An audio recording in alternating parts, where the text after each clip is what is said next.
Hello everyone, this is Pracker and you're on my iPad, and today we're gonna be doing our Pracker things, where we'll look at some obscure things. You probably heard of Scott Cawthon, you know, the guy who made Freddy Fazbear's. Well, not a lot of people know that he has made games before the Freddy's. Games.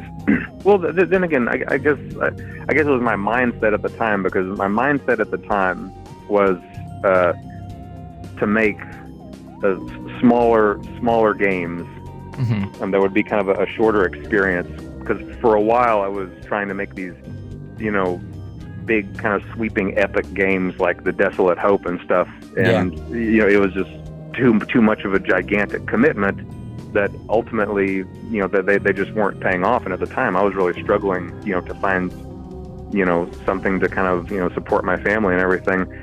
Back then, he would make those bite-sized games that would essentially help him and his family to get some sort of money. And recently, iOS versions of some of those games have been dumped, so we're gonna check out some of them. Now, disclaimer, there's still a big chunk of iOS versions of the games that are still lost, so if those ever get dumped, expect part 2 of this video. If you want to know more about old Scott Cawthon games, however, I'll leave a Discord server dedicated to his old games in the description. Only because of their efforts this video even exists in the first place. So let's get to it. The Forever Quester. It is the game where night quests forever.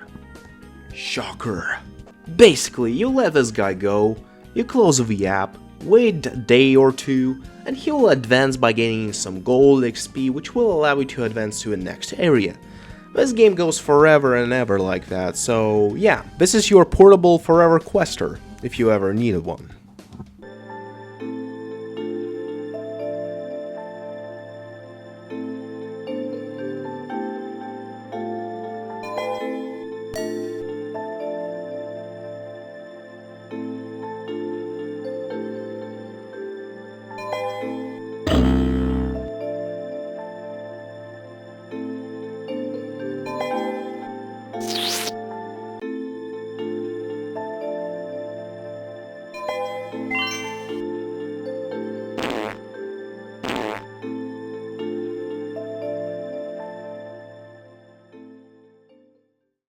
Eight-bit RPG Maker is basically what it sounds like. It's an RPG maker, and I will say, for what it is, it's pretty cool. Trying to make something as complex as a game maker to be very intuitive and easy to use is a pretty hard job, so I will give Scott that. You won't able to make very big projects with this, but it's a pretty neat thing to play around with.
Fighter Mage Bard is a very simple RPG game with Atari-looking graphics. There's clear connection between 8-bit RPG creator and this game because of similar music and such. It's the first time we see Scott use such art style with his games, where it's like this linear 8-bit Atari graphics thing.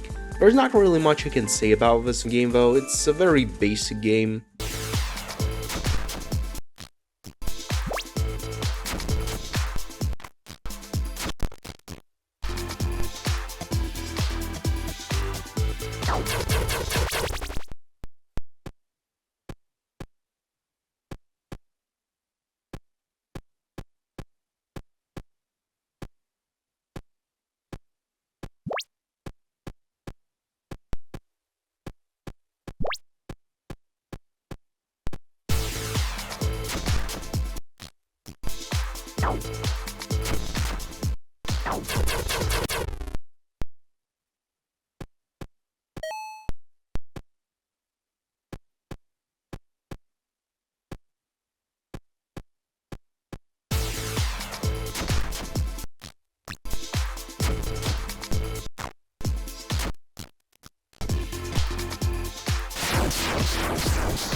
There's no pause button is more interesting because its game icon is a profile picture of Scott Cawthon's YouTube channel. Pretty cool. The game itself is basically a runner where you gotta time your jumps. With each new level you get more obstacles, you gotta avoid them. In total there's like about 30 levels, and that's all I can say about this game overall.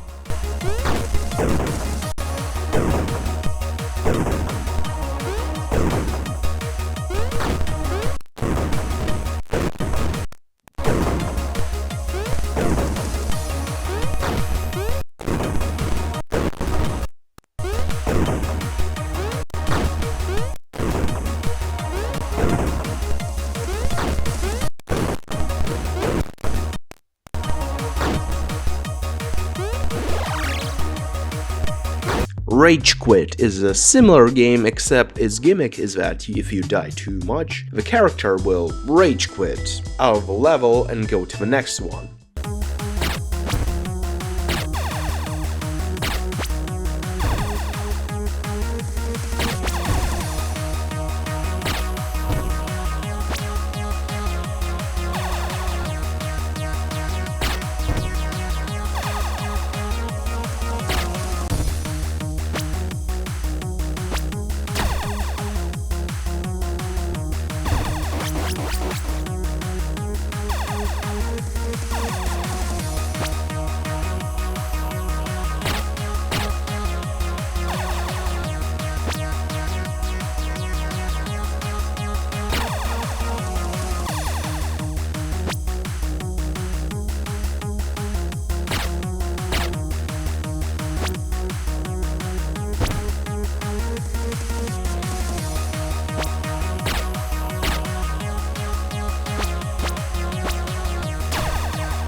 Pimp My Dungeon. This game is hilarious and very addictive. You basically play as a dungeon master that sets a lot of traps, monsters, and other obstacles so that the hero won't able to destroy the master itself. It's really fun and addictive game. I really enjoyed it.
final game we have is Sit and Survive. This is a final game Scott made before Five Nights at Freddy's. The game is about kids sitting and surviving. Basically, you have some money that you have to spend in order to protect this kid, and you gotta choose wisely because your budget is very limited. It's a really fun game. I actually wish you could play on modern devices. Definitely recommend to check it out.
Well, that was all the games that were done for iOS so far. What do you guys think? Let me know in the comments. And this was Prakar, you were on my iPad looking at all these epic games, and I see you all in the next video.